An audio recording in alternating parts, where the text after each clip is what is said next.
मैं पूछना चाहता हूं, इसराना हल्के के हर गांव का आदमी यहां पे आया है। 10 साल की बीजेपी में 100-100 गज के प्लॉट मिले? किसी गांव में प्लॉट आए? मैं आपसे पूछना चाहता हूं, मकान आए? हमारे समय 100-100 गज के प्लॉट की स्कीम चल रही थी एससी वर्ग के मेरे भाइयों के लिए, बीपीएल के 36 बिरादरी के परिवारों के लिए, बैकवर्ड के हमारे भाइयों के लिए। लेकिन 100 गज के प्लॉट की स्कीम खत्म कर दी आते ही बीजेपी ने 10 साल तक मकान मिले नहीं। हमारे समय एक और स्कीम थी एससी के हमारे परिवारों के लिए, पीने के पानी की टंकी टूटी और मुफ्त पानी का कनेक्शन। इन्होंने ना तो पीने के पानी की टंकी दी, ना टूटी थी, ना कनेक्शन दिया, लेकिन पानी के बिल हमारे एससी समाज के परिवारों को पकड़ाने का काम किया। पानी के बिल आए कि नहीं आए? मैं आपसे पूछना चाहता हूं। पानी बंद करा दिया कह रहे हैं। तो गरीब आदमी की सारी स्कीम्स हमारे समय राशन डिपो पे अनाज के साथ साथ तेल, चीनी और दाल मिलती थी कि नहीं मिलती थी? तेल, चीनी और दाल।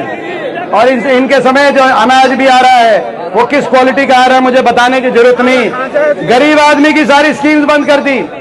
बाबा साहब के संविधान में दिए गए एससी समाज और ओबीसी समाज को जो अधिकार, पक्की सरकारी नौकरी और नौकरी में आरक्षण का अधिकार, पक्की सरकारी नौकरी हरियाणा में 2 लाख समाप्त कर दी और बाकी को कच्चे में परिवर्तित करके कौशल निगम से बिना रिजर्वेशन, बिना पेंशन, बिना मेरिट के लगाने का काम इस सरकार में हुआ। देश में सबसे ज्यादा बेरोजगारी हरियाणा में नहीं होगी तो और कहां होगी? और इतना बड़ा अन्याय आज हरियाणा के साथ हो रहा है। दिल्ली में हरियाणा की सुनवाई नहीं। आपने देखा होगा हर वर्ग का अपमान करने वाली ये सरकार साबित हुई। 750 किसानों की जान की कुर्बानी सरकार ने ली एक तरफ, तो दूसरे तरफ सरपंचों पे लाठियां बरसाई गई। कर्मचारी ओल्ड पेंशन स्कीम मांगने गए, कर्मचारी ओल्ड पेंशन स्कीम, कर्मचारियों पे भी लाठियां बरसाई गई। हमारी बेटियां, हमारी खिलाड़ी बेटियां जो अपने लिए खिलाड़ी बेटियां अपने लिए न्याय मांग रही थी।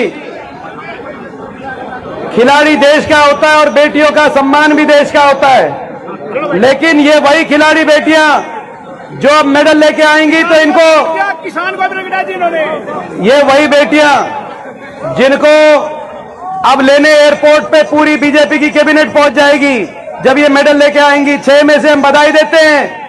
6 में से 6 मेडल आए हिंदुस्तान के, 6 में से 5 मेडल हरियाणा के हमारे खिलाड़ी लेके आए ओलंपिक में, हम बधाई देते हैं। जिनमें से 1 मेडल इसराना हल्के के हमारे भाई नीरज चोपड़ा जो इसराना हल्के के हैं, आपके हल्के के हैं, दुनिया में नाम रोशन कर दिया हमारा। लेकिन जब वो खिलाड़ी बेटियां अपने लिए न्याय मांग रही थी तो आज जो फोन कर करके उनको बधाई दे रहे थे सारी बीजेपी के कैबिनेट के मंत्री, 6 महीने तक उनका फोन भी नहीं सुना। क्या कसूर था उन 6 ओलंपिक विजेता बेटियों का, साक्षी मलिक से लेकर विनेश फोगाट तक? क्या कसूर था उनका? उनके कहने से एफआईआर भी दर्ज नहीं हुई। 6 महीने के बाद सुप्रीम कोर्ट ने एफआईआर कराई। उनका क्या कसूर था? और ये दिल्ली रही, दिल्ली के 3 तरफ हरियाणा, हम उनको न्याय भी नहीं दिला पाए। मैं एक अंदाजा लगा दूं, आपको अंदाजा दे दूं कि दिल्ली में कितनी सुनवाई हो रही है हरियाणा की।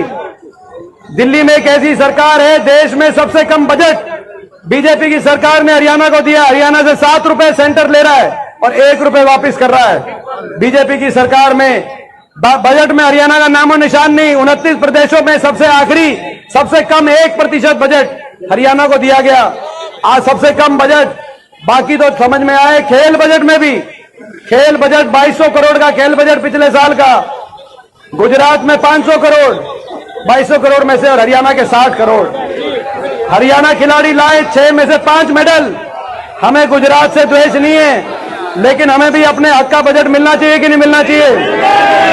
और फिर वो घमंड इतना बीजेपी को कहा कि 400 पार का नारा दे रहे हैं कि बाबा साहब के संविधान को हम बदलने का काम करेंगे, ये उन्होंने कहा बीजेपी वालों ने। लेकिन लोगों ने उनके घमंड पे चोट मारी, 400 पार के नारे की हवा निकाली।